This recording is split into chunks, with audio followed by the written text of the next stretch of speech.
Hi everyone. No, this is a random video to pick. Random video for me to make. I don't normally do reviews. I'm pretty sure I don't remember the last time. I only made like 2 review channels in this video and it didn't exactly do that well. But the reason why I'm making this video is more of a spontaneous reason. I never planned for this to happen, but I just after watching the first episode of this anime, I just knew I couldn't. I knew I just couldn't get away. You know what? I knew I had to make this video. And I don't even know what to say, guys. But yeah, basically I'm just gonna be talking about my opinion about Oshi No Ko. I'm sorry if I'm pronouncing that wrong. I'll put it up on the screen somewhere. So yeah, I'm just gonna do a quick talk about my opinions on the video. I'm not expecting much, and I'm probably gonna have to put some background music in order to block out the noise. But you know. So I guess I should probably explain what this anime is about first before I tell you the first episode. And by the way, I have only seen the first episode so far. I haven't seen the other ones just because the first episode was like pretty long, and I'm just finished watching it for the second time. I watched it for the second time for the sake of this review. Plus, you know, I had some glitching issues about when I was trying to watch this for the first time. So yeah, there's that.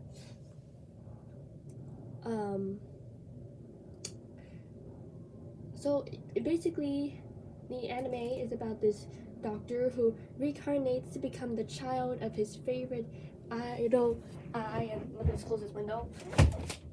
Become the son of his favorite idol. And I was unaware that this was gonna be a revenge story. Listen, I saw the trailers. They did not hint at a revenge story. Okay, I thought this series was gonna be like, you know, like a slice of life series with like a idol twists of us like having episodes of us. We explore different aspects of the entertainment industry. We see Aqua, which is his reincarnated name. I don't remember his original name, neither do I know to pronounce it, so we're just gonna stick with that. Aqua, like having episodes of him and his twin sister Ruby. I'll explain about her later. You know, the two of them growing up, like being raised by their idol, but that didn't happen. And honestly, I'm super sad. I just finished rewatching this first episode, as I mentioned before. I watched the first episode twice because of like glitching issues, but I'm kind of glad I did because there's like a few things I noticed which I did not see for the first time because again, glitching issues. So yeah, now that I explained Aqua, I guess I'll explain Ruby, though Aqua is our more main character. Really, Ruby was actually one of Aqua's previous patients who also got reincarnated, so the two of them are both fans of I, and yes, her name is I, so that's gonna be interesting. So yeah, they're both fans of I, and they both got reincarnated as her twins. Speaking of Aqua actually died on the day of I's birth, but Ruby died much earlier. She's actually the person who introduced Aqua to like I in the first place.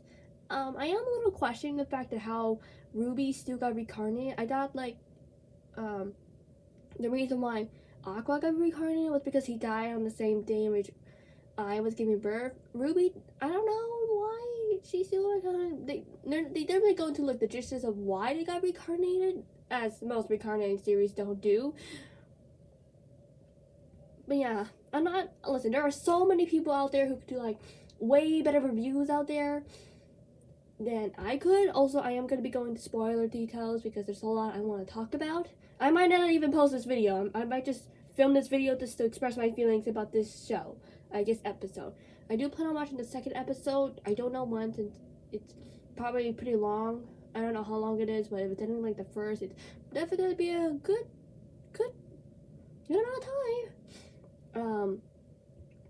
I first want to talk about what do I want to talk about first?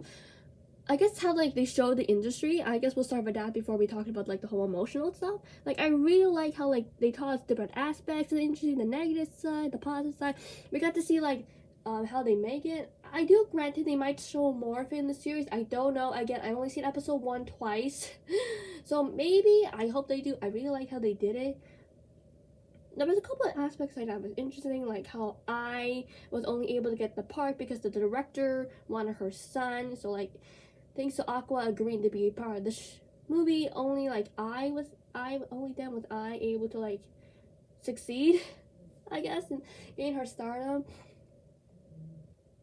Speaking of like Aqua and I understand that like after the whole reincarnate, they wanted to focus a little bit on like Ruby's relationship with her mother, and less so Aqua, since we already got to see Aqua bonding with I before he got reincarnated. But I would have liked seeing like a little more Aqua and I moments. We got like a good chunk of the episode, which is like one-on-one bonding moments between I and Ruby, but I would have liked seeing like maybe the bonding moments between Aqua and Ruby. Maybe we could have like a moment in which like Aqua really wants to go somewhere, like, you know, we know he's more like intelligent and like more mature and has more of an adult side compared to like Ruby. So like maybe I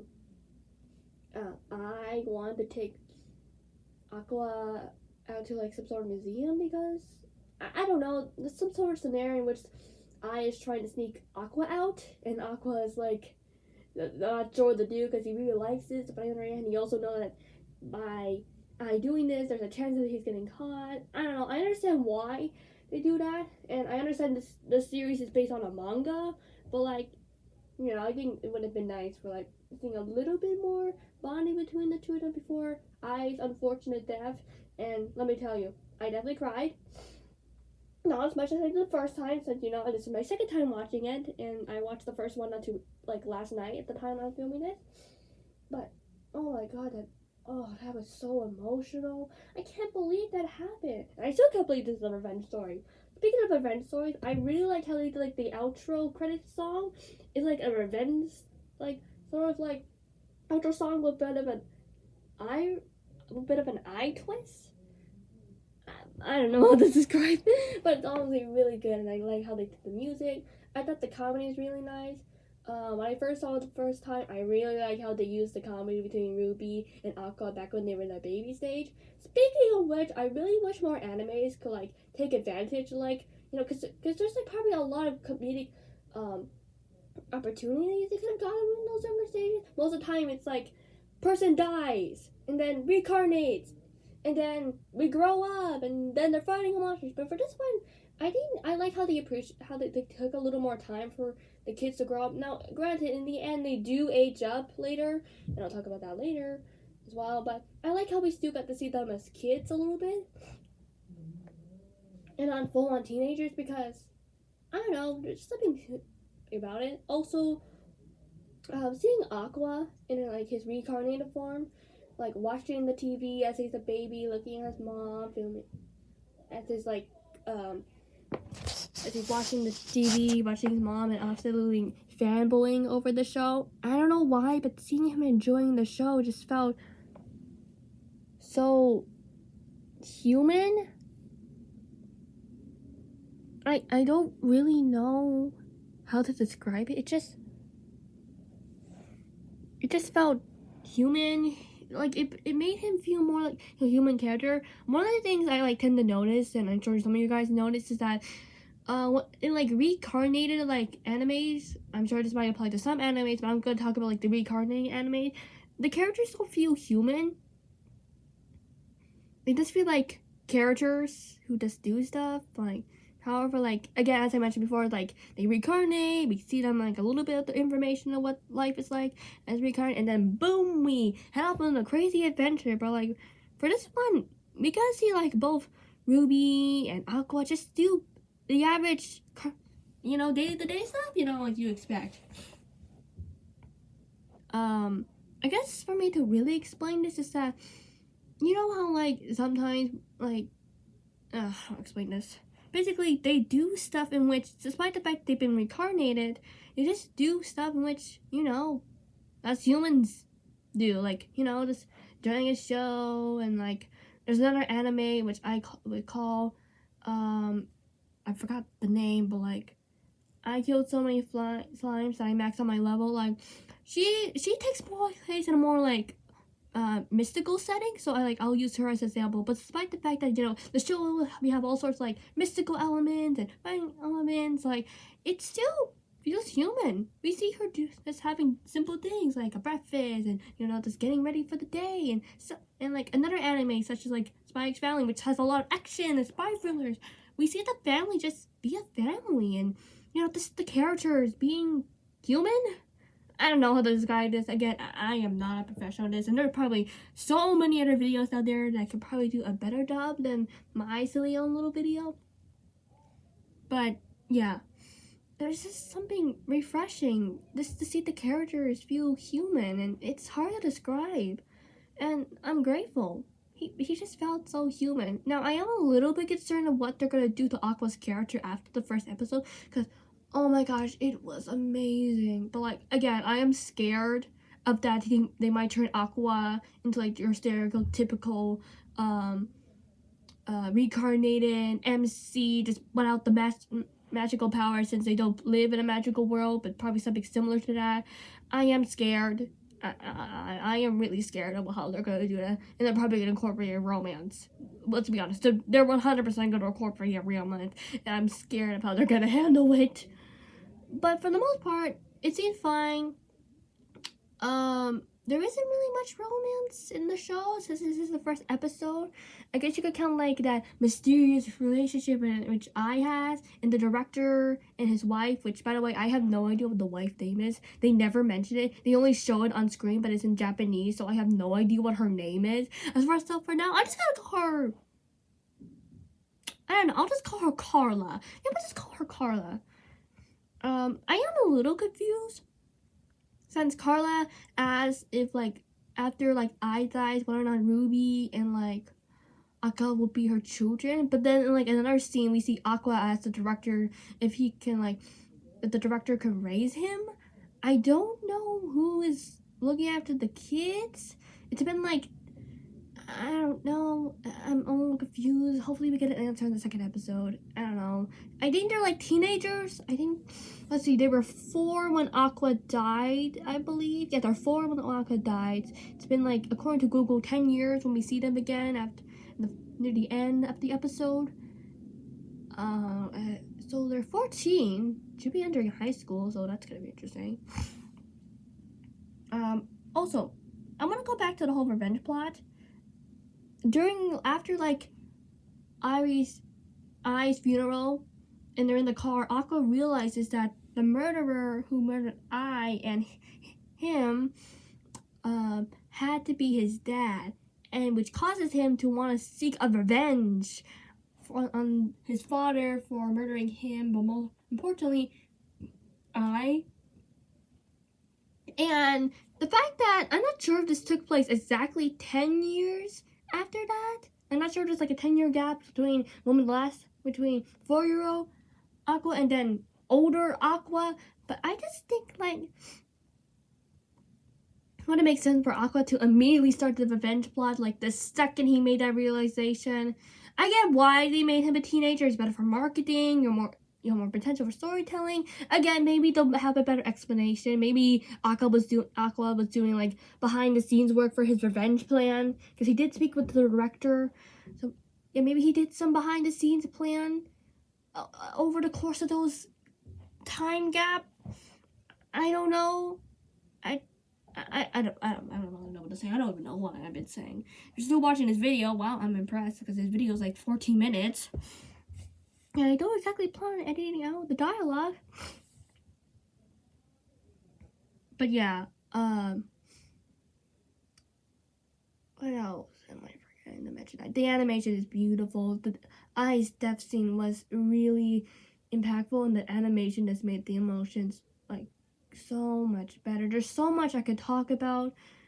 The little nepotism, I guess you could say, when we saw earlier in the episode when the director learning more about the actors, what it's like to be a star. Like, it's not all glitter and like, I think the stuff in which they mention in the episode could also like apply to our more modern entertainment, I guess. 'Cause in the entertainment they're talking about, it's more like, you know, film and music videos and TV shows. But like, I think some of the stuff they mentioned can also really much apply to like YouTube, especially the idea of how like, you know, unfortunately, passion is no longer a necessary thing in order to become big here on YouTube. It's all about who could like please the algorithm the most, or who could please the demographic in which YouTube is trying to aim for the most. Like, you know, there's a lot of passionate stuff out there that goes under, you know, so much hard work and dedication that unfortunately just goes unnoticed. And, you know, it's sad because, you know, they're unable to please our YouTube overlords and algorithm enough to receive the attention they need compared to other content in which, you know, doesn't have much passion. But like, yeah, honestly, there's so much to talk about. And if somebody like, and I love to see like someone in the entertainment agency, just someone like a music singer or director or something like that, like give their opinions on the videos, because they do reveal a lot about the industry. And yeah, I also really like how the show isn't shy of showing some of the best stuff in the industry, because I know like sometimes stuff, because I know this sort of stuff can be like a little bit difficult. Like you want to talk about like the bad and the negatives of like the industry, but you're also said industry in what you're talking about. Granted, it is like anime and not like actors, but I'm sure there's something with like animation that applies to what the show was talking about.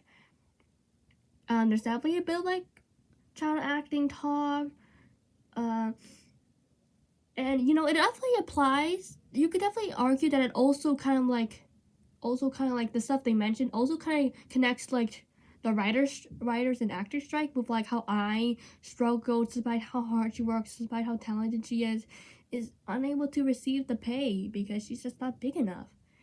Let's talk about pay and how important merchandise really is, and how not all idols really make a lot of money, and how it's like how competitive it is. Like, I feel like there's so much stuff that's worth talking about, but sadly, that's all I could say. I'm gonna try wrapping things up because this video is starting to reach the 20-minute mark, and I doubt any of you guys are still watching this video. I don't even know I'm gonna upload this. I am gonna watch episode 2. Who knows? If this video does good enough, maybe I'll talk about episode 2. Maybe, I don't know. But yeah. Again, I have no words. The way they gave all the characters characterization was wonderful. We got to see Ai's background and her whole like story arc about lies and the themes of lies and the entertainment in an entertainment sense was so beautifully done. Oh, I can't wait to watch episode 2. I just wish I had more time. I don't have the time. I gotta go. But if you're still watching this video, thank you so much. Please, go watch this anime. You don't have to watch the whole series, but do me a favor and at least watch the first episode. I do plan on watching the second episode, so please, do me a favor and at least watch the first episode. You don't have to watch the rest. I'm not even gonna watch the second episode right away. I don't know. But please, watch this episode. It's worth it. It is worth it. It is long. And if you need help finding where to find it, I'll leave somewhere in this video on the screen where I personally watch it. It might not work for you, but for me it does work. I'll also leave the name of the anime again.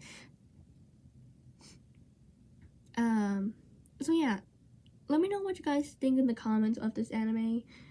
If I should watch episode 2, your opinions, and if you want me to continue doing this. But again, please watch the first episode. It is really impactful and it really speaks a lot. You know, entertainment surrounds all. it's a huge part of our lives, and it's I think it's really important we acknowledge some of the things in which this video sadly, not video, episode sadly mentions. So yeah, thank you so much for watching. Even more thank you if you're still watching this video. It's like 20 minutes. I'll see you guys next time.